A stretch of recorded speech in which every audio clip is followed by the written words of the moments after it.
মকর সংক্রান্তির জন্য একটু পিঠা বানাচ্ছি। এটা চষি পিঠা বানাবো।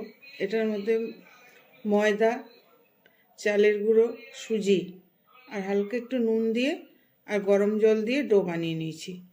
এবার ডোর থেকে একটু একটু করে নিয়ে এরকম করে চষি কাটবো, পাতলা পাতলা করে।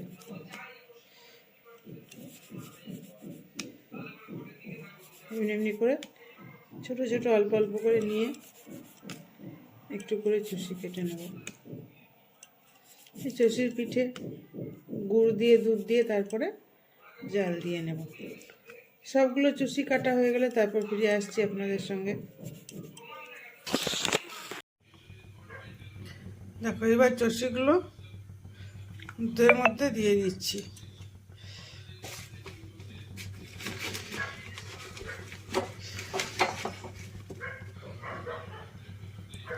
সব চষিগুলো এবার দুধের মধ্যে দিয়ে দিচ্ছি।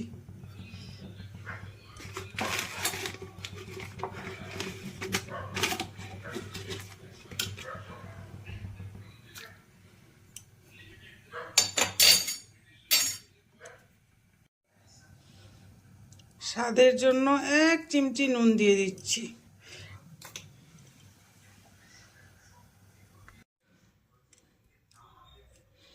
এবার খেজুরের গুড় দিয়ে দিচ্ছি।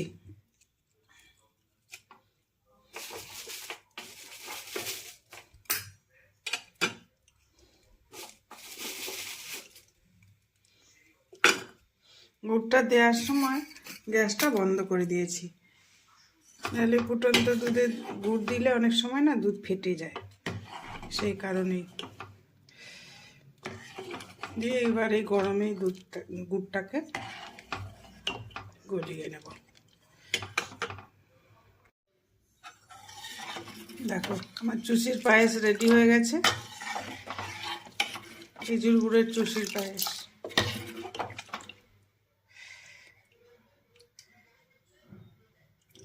ঢেলে নিচ্ছি।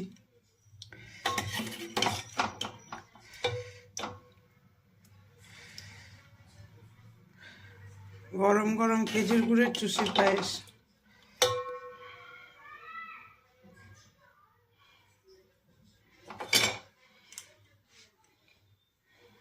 চলে এসো সবাই।